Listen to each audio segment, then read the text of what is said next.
اعوذ باللہ من الشیطان الرجیم، بسم اللہ الرحمن الرحیم۔ السلام علیکم ورحمۃ اللہ وبرکاتہ۔ میرے پیارے دوستو، آج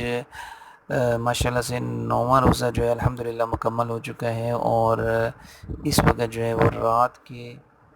11:15 بج چکے ہیں، اور یقینی طور پہ کافی سارے دوست اس وقت جو ہے وہ ماشاءاللہ سو گئے ہوں گے۔ لیکن آج کے دن کے اعتبار سے ایک چھوٹا سا بس میسیج شیئر کرنا تھا آپ سب سے، اور وہ یہ ہے دوستوں کہ زندگی بہت تیزی سے ہماری جو ہے وہ گزر رہی ہے، اور اس وقت جو ہے وہ ساری دنیا کے اندر ایک زبردست جو ہے وہ لاک ڈاؤن کی صورتحال ہے، اور لوگ گھروں تک محصور ہیں۔ تو بس اس میں گزارش یہی ہے کہ ہم اگر جو ہے وہ سوچیں اور غور کریں، تو بس یہ اللہ تعالیٰ نے یہ لاک ڈاؤن کے ذریعے سے گھروں میں محصور کر کے ہمیں اللہ تعالیٰ نے ایک موقع عطا فرمایا ہے کہ ہم سب کے سب اللہ تعالیٰ سے اپنے گناہوں پر سچی توبہ کر لیں، اپنی عبادات میں ہم اضافہ کر دیں۔ وہ وقت جو ہم خاص طور پہ جاب میں مصروفیت کے دوران یا باہر کے کاموں میں ہم اللہ تعالیٰ کو نہیں دے سکتے تھے، اور عبادات میں جو کمی ہو رہی تھی، تو آج ہم یہ عادت بنا لیں، 5 وقت کی نمازوں کی عادت بنا لیں، اور تلاوت کی عادت بنا لیں، اللہ کے ذکر کی عادت بنا لیں، اور ساتھ ہی ساتھ یہ ہے کہ اپنے گھر والوں کو جو ہم وقت نہیں دے پاتے تھے، انتہائی مصروفیت کی زندگی تھی، تو آج ہم لاک ڈاؤن کے اندر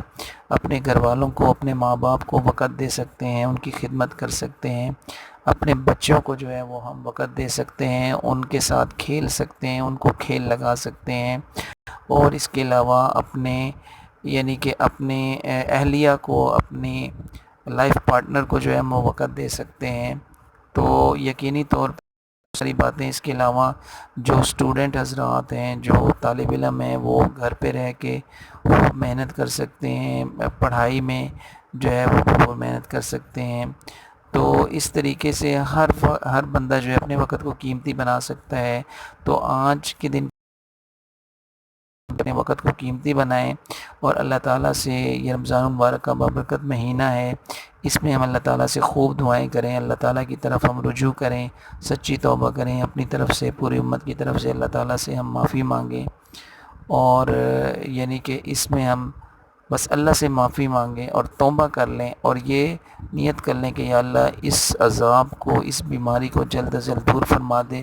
تمام بیماروں کو صحت اور تندرستی عطا فرما دے، اور یا اللہ جتنے اس دنیا سے جا چکے ہیں مسلمان اس بیماری کی وجہ سے یا کسی اور بھی وجہ سے، یا اللہ ان سب کی مغفرت فرما دے۔ اور یہ نیت کر لیں کہ یا اللہ انشاءاللہ جیسے یہ بیماری ختم ہوگی، جیسے یا اللہ یہ معاملات اپنے فضل سے تو بحال فرما دے گا، تو یا اللہ میں اس زندگی میں بھی نمازوں کی بھی پابندی کروں گا، یا اللہ تجھے یاد رکھوں گا، اور جو ہے وہ انتہائی یا اللہ تیری اور تیرے حبیب صلی اللہ علیہ وسلم کی رضا کو میں تلاش کروں گا، اور یا اللہ نیک عمل کروں گا، اور وہ کام کروں گا یا اللہ جس سے تو راضی ہو، تیرا حبیب صلی اللہ علیہ وسلم راضی ہو۔ تو یہ نیت کر لیں، اور کہ یا اللہ جلد از جلد معاملات یہ ٹھیک ہو جائیں، تو یا اللہ مصروفیت کی زندگی میں بھی یا اللہ میں تجھے یاد رکھوں گا، اور آج یہ لاک ڈاؤن میں جو تو نے مجھے موقع عطا فرمایا ہے، تو یا اللہ اس میں بھی میں ایسی عادت بناؤں گا کہ میری آگے والی زندگی یا اللہ دین اور دنیا دونوں کے اعتبار سے جو اچھی ہو جائے۔ اللہ تعالی ہم سب کو صحیح معنوں میں وہ کام کرنے کی فرمائے جس سے اللہ اور اس کا رسول صلی اللہ علیہ وسلم راضی ہو جائے،